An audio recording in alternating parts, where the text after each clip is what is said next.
And I'm going to go straight to one of the first lines of the email that you sent us this morning, that you view the S&P 500 as fairly valued, and as such, you expect more of the action to unfold under the surface. As you take a look at the 11 sectors of the S&P 500, where do you think the majority of that action will be? Well, the way we're seeing it set up going into Q4, Katie, is as I said, sort of the S&P around 5,700 is through our 5,600 end of the year target. We'd consider this fairly valued. With rates coming down, it's a bit more supportive of valuations. But all told, what we see is limited upside at the core index level into the end of the year. But we do think this broadening thesis has been at work since the middle part of the year, continues to play out. And so the way we're focusing at this point is a barbell between traditional growth with some cyclicality. So our preferred sectors going into Q4 are going to be communication services, which captures the larger internet names, consumer discretionary, which we view as a trade on lower interest rates.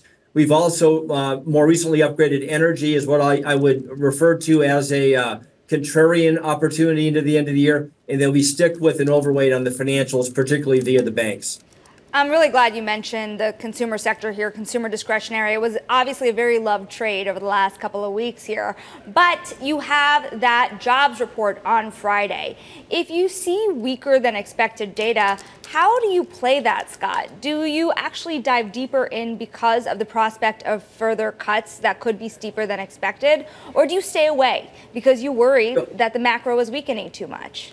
Yeah, that's exactly spot on the way this is setting up. So if you go back and look, the retail component of consumer discretionary felt its biggest drawdown in the first half of 22 when we were first going into that more hawkish Fed regime, right? So we completely understand that as you see the jobs data unfold, as you see economic conditions gradually unwind, that's going to have a fundamental negative impact that we have to be attentive to. However, we think the market will be more focused on what's to come in terms of further Fed rate cuts, which at the end of the day should support this component of the market.